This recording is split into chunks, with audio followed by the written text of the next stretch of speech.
Bonjour et bienvenue sur Désert Étoile. Aujourd'hui, on va parler de Wi-Fi. Comment connecter un smartphone à son appareil photo avec le Wi-Fi. Et en particulier, on va parler des applications WMU pour les anciens appareils photo Nikon comme le D750 et qui est devenu SnapBridge sur les nouveaux, sachant que SnapBridge est quand même beaucoup plus perfectionné que WMU. WMU permet uniquement de déclencher, de voir ces photos. SnapBridge, me semble-t-il, permet de faire des réglages à distance. Nous allons voir pourquoi le Wi-Fi et des applications telles que WMU sont très utiles pour faire des paysages de nuit et des nightscapes. Alors, quand on fait un nightscape, on va commencer par faire une première prise de vue ou plusieurs prises de vue sur l'infini, sur les étoiles, sur la Voie lactée. Donc, notre mise au point va être réglée à l'infini, notre ouverture presque au maximum, et puis nos ISO vont être très élevés. Une fois qu'on a pris cette première prise de vue ou ces premières prises de vue, on va s'intéresser à l'avant-plan. Pour l'avant-plan, étant donné qu'on n'est pas limité par le temps de pause, parce que les étoiles sont en rotation autour de la Terre, ou apparaissent en rotation autour de la Terre pour les prises de vue du ciel, on est limité par ce qu'on appelle la règle des 500, puisque si on garde l'obturateur trop ouvert, on aura des traînées.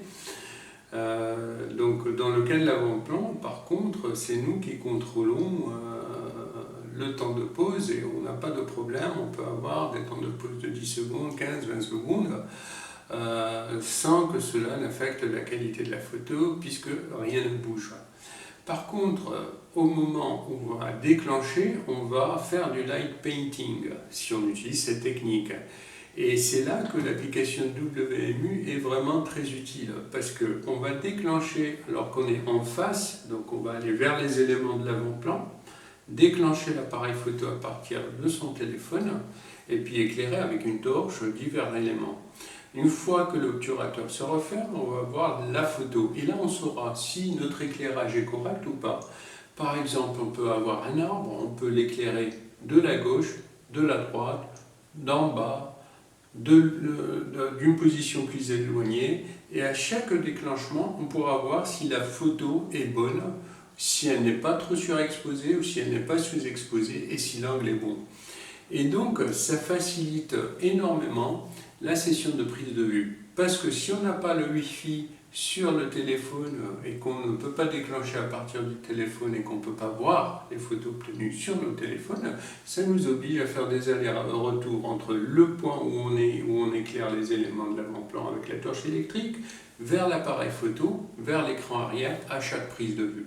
Et à chaque fois qu'on va toucher l'appareil photo, il y aura un petit bouger, on va le déplacer légèrement, ce qui en fin de compte risque d'être un peu embêtant au moment où on va utiliser toutes ces photos dans un logiciel tel que Photoshop ou tel qu'Affinity, puisqu'on va empiler toutes ces images, on a tout intérêt à ce que toutes ces images soient bien alignées. Donc toucher l'appareil photo n'est pas souhaitable. Alors, donc, ce qui reste à faire, c'est vous montrer comment on va connecter notre smartphone à notre appareil photo. Là, nous allons voir comment connecter son smartphone à l'appareil photo Nikon via le Wi-Fi. Donc on va ouvrir le menu de l'appareil photo. On va aller chercher le menu configuration. Là on trouve le Wi-Fi. Là on voit bien qu'il est désactivé en off, donc on va le mettre en on. Voilà. Et une fois qu'on a fait ça, on sait que l'appareil photo émet un signal Wi-Fi. Donc on va revenir vers le téléphone et chercher un signal Wi-Fi comme on le ferait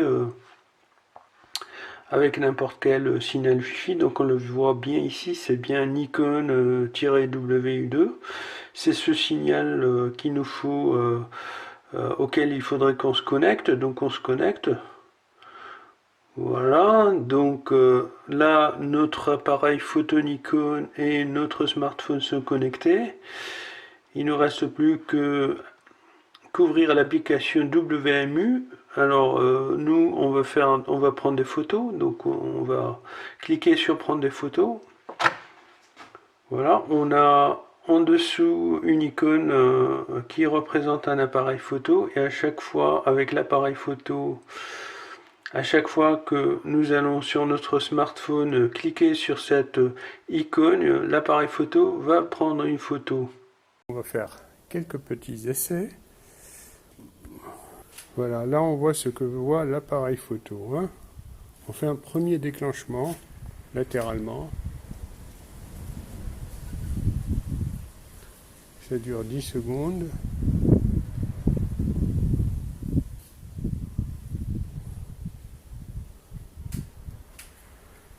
Alors la photo est en train d'être téléchargée. Voilà la photo, c'est quand même mieux. On revient vers l'application. Je vais un peu insister sur la végétation en haut.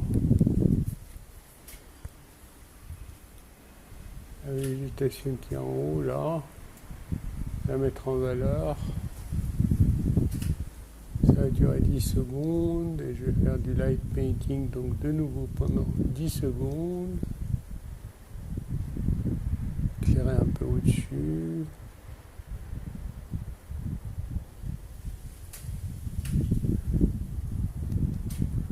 Voilà.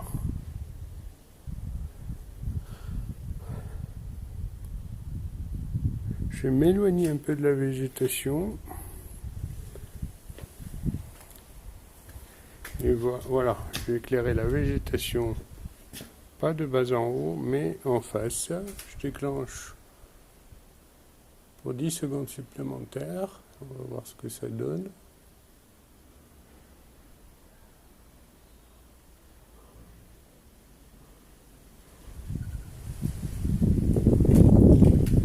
Voilà, c'est en train de télécharger la photo.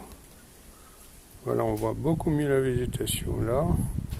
Et puis je vais faire une dernière photo en éclairant de la gauche. Voilà, c'est en train de télécharger la photo. Donc voici cette dernière photo. Et voilà, en gros, en fait, c'est comme ça que l'on fait du light painting. À terme, on va empiler toutes ces photos dans un logiciel comme Lightroom, Affinity sous forme de calque. Et puis on va, à partir de là, construire la photo finale. On va pas faire cela lors de cet épisode parce que franchement, le sujet n'est pas très intéressant. On est encore en confinement, on peut pas sortir.